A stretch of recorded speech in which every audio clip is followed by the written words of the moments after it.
નમસ્કાર, આપ જોઈ રહ્યા છો તારણ ન્યૂઝ અને હું છું પ્રદીપસિંહ ચૌહાણ। આવો જોઈએ આજના સમાચાર।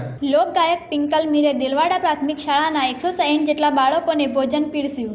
ઉત્તર ગુજરાતમાં ગાયક કલાકાર તરીકે આગવું નામ ધરાવનાર જાણીતા લોકગાયક પિંકલ મીરના પતિના અવસાન બાદ પિંકલ મીરે ગિરીશ મીરની યાદમાં અંદાજે 160 જેટલા ભૂલકાઓને પોતાના વતનમાં બાળકોને ભોજન પીરસી એક સેવા કાર્ય પૂરું પાડ્યું। આ કાર્યક્રમમાં બાળકોને આજરોજ તારીખ 16/2/2026ના રોજ બાળકોને દાળ ભાત, પૂરી શાક અને મોહનથાળ જેવા ભોજન પીરસી બાળકોને પેન્સિલ, રબર, ફૂટપટ્ટી જેવા ભણવામાં ઉપયોગી થાય તેવી નાની મોમેન્ટ આપી બાળકોના દિલ જીતી લીધા હતા। ત્યારબાદ શાળાના સ્ટાફ તરફથી પણ પિંકલબેન મીરનું સ્વાગત કરવામાં આવ્યું હતું। આ સહાય કાર્યમાં પિંકલ મીરના પરિવાર હાજર રહી પોતાના હાથે બાળકોને જમાડ્યા હતા અને પતિના અવસાન બાદ 1 વર્ષનો સમય વીતતા બાળકોને ભોજન જમાડી ગિરીશ મીરની યાદને જીવંત રાખવાનો પ્રયાસ કર્યો। સાથે સ્કૂલના દરેક સ્ટાફે પણ પિંકલબેનનો આભાર માન્યો હતો।